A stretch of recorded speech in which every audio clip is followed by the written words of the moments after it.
No setup punch on, että setuppihan on niinku, tämmöistä kehittelyä ja punch on sitten niinku tämmöinen yllätys.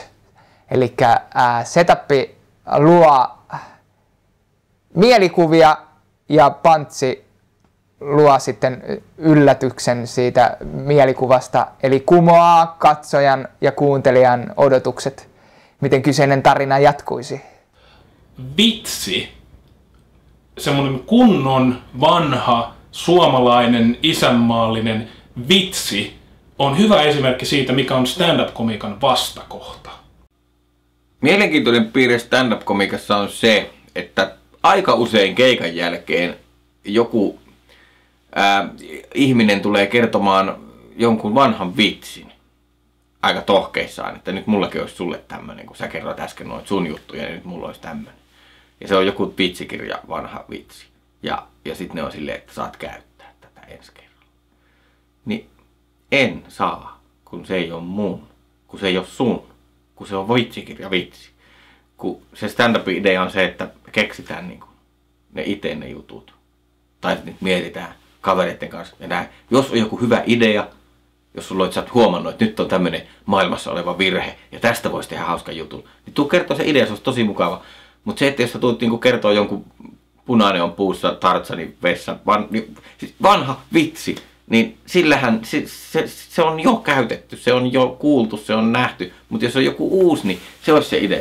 Mutta että, koska koomikoille tullaan, koska mä ymmärrän minkä takia, vaikka tämäkin nyt on niin meidän koomikoiden mielestä niin hieno taiteenala ja näin, mutta kun tämä on kuitenkin niin kuin, tuntuu semmoiselta, että siinä kerrotaan juttuja ja näin. Kun ei kukaan mene vaikka muusikoille silleen, että keikan jälkeen silleen, että hei, että mulla olisi tämmöinen, että hei, Suomi tekee kohta maalin, että saat käyttää ensi keikalla, että voit vetää sen. Niin, ei sitä oikein. Eikä muusikoita tulla tietysti kadun kulmassakaan sanomaan, että hei, että vedä biisi. Koomikoille taas tulee koko ajan, että kerro biisi.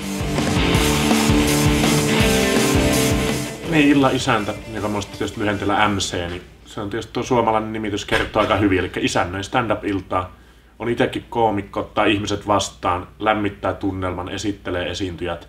Ja minun mielestä sen pitää oikeastaan olla illan, jos isäntä on hyvä, niin musta se on illan taitavin ja tärkein esiintyjät, koska se kuitenkin luo sen olosuhteet tyhjästä, jossa komiikka alkaa toimia ja ihmisillä on hauskaa ja petaa paikat muille koomikoille. Että kyllähän vähän kärjistetysti sanottuna, jos on hyvä isäntä, joka on hyvän tunnelman, niin kyllä se toisella puoliskolla pärjää melkein kuka tahansa. Että eihän se ole lämpimmin löylyihin mennä pyörimään. Että minun mielestä ehkä niin yksittäinen illan onnistumiseen eniten vaikuttava tekijä. Tutkimusten mukaan suomalaisen miehen sperman laatu on heikentynyt viime vuosina. Ja mä olin Heinolan ABC:llä, katsoin niitä 2-30 jätkiä, oli sillä, että viime vuosina. Mä kävin Ontoroksissa kattoo näitä open mic-iltoja 1,5 vuotta. Ennen kuin mä uskalsin mennä itse niin koputtamaan Harjun Peteä yhden illan jälkeen, että anteeksi, miten tänne pääsee ilmoittautumaan. Syy, miksi mä sinne menin, on paska itsetunto niin kuin monella muullakin.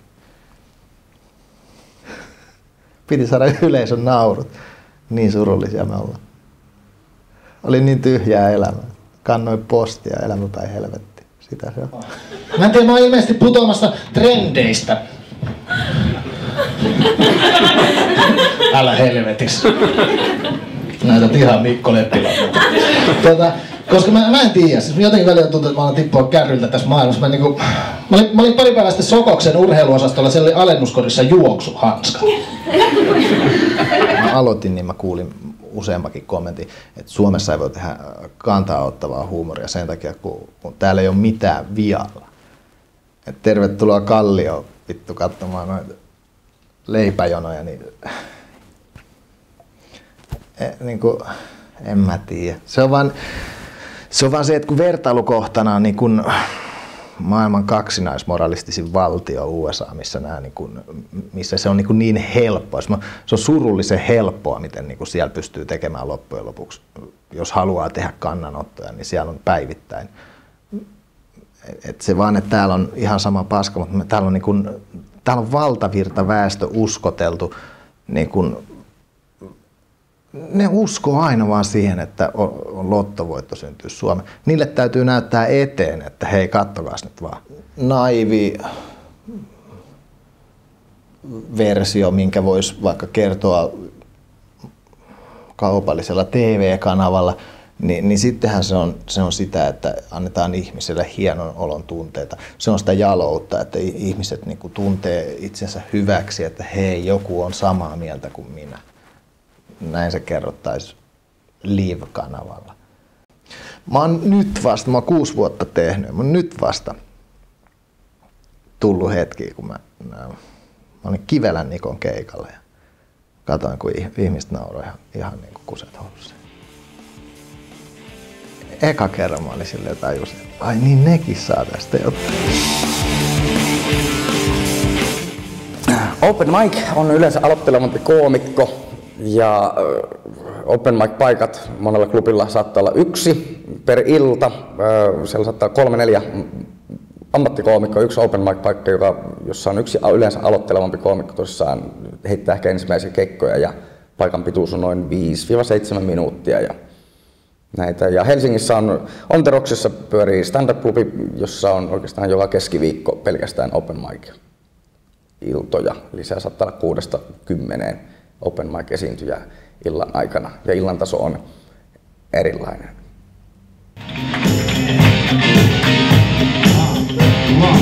Wow. Kuuluuhan tämä sinne joka paikkaan?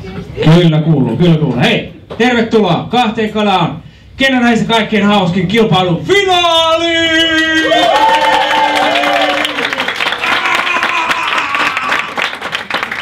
Tänään ratkeaa se, kuka voittaa, ja sen ratkaisee te, hyvät ihmiset.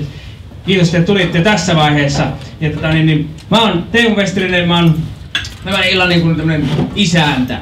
En oo tuomari, mutta henkinen johtaja on kyllä.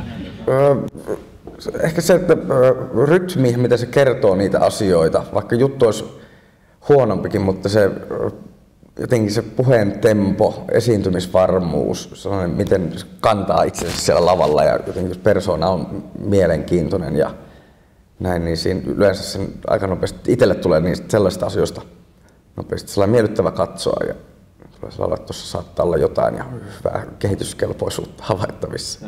Moi Eetu. Vieläkö sä muuten syöt räkää?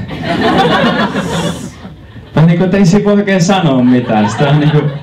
Sitä on vaan ihan hiljaa. Mielessä jotenkin ajattelee, että vitsi, et viitti nyt yhtään suorempaa sit sanoa. Mut kyllä, mä vielä syön. Ei pelkästään hyvät jutut ei riitä. Että kyllä siinä pitää olla niinku vahva palo siihen, että haluaa tehdä ja haluaa kehittyä. Ja jotenkin, että esiintyminen näyttää siltä, että siitä se saattaa vielä parantua ja että on mahdollisuuksia parantua. Tosiaan hyvää iltaa, mä oon Raila, moi. Oon humanisti. Onko täällä tänään paikalla muita työttömiä? Aika varma merkki, että ei susta tule stand-up-komikko. Yksi ylimielisyys on sellainen, millä ei kyllä kauhean pitkälle pääse. Ja sit jos sulla ei vaan kykyä esimerkiksi kertoa juttuja, vaikka sä kirjoittaisit kuinka hyviä juttuja, ja ne on ihan maailman parhaita juttuja, mutta sä et osaa puhua niitä. Sun luontainen puheen rytmi tai joku sulla ei saa rytmitajua, että sä et vaan osaa kertoa niitä hauskasti, niin se on aika varma merkki, että se ei välttämättä ikinä tule muuttumaan. Sitä voi ehkä vähän kehittää, opetella, mutta mä uskon, että luontaisesti pitää olla joku tietynlainen rytmitaju ja komiikan ymmärrys. Joo, ei paljon naurata, ei. Edelleen menee hymyn sivuille kattoo Susan Ruususen uusia silikoneja. Nyt en tiedä, miten saa sitä erektiin laskeutumaan. Kyllä mä oon itse sitä mieltä, että siihen ei voi opetella. Mä tiedän, aina joskus on sellainen olo meillä kaikilla, että vittu mä oon looseri, mä oon epäonnistuja, itse tuntuu aivan pohjamudissa, sille, että mä oon epäonnistuja. Niin silloin tekee todella hyvää, kun näkee polkupyöräpoliisin. Missä kokeissa tää jätkä on mahtanut mokata? Voittaja on selvällä äänen enemmistöllä! Joonas Nurman! Joonas Nurman! Ihan oikein, kyllä!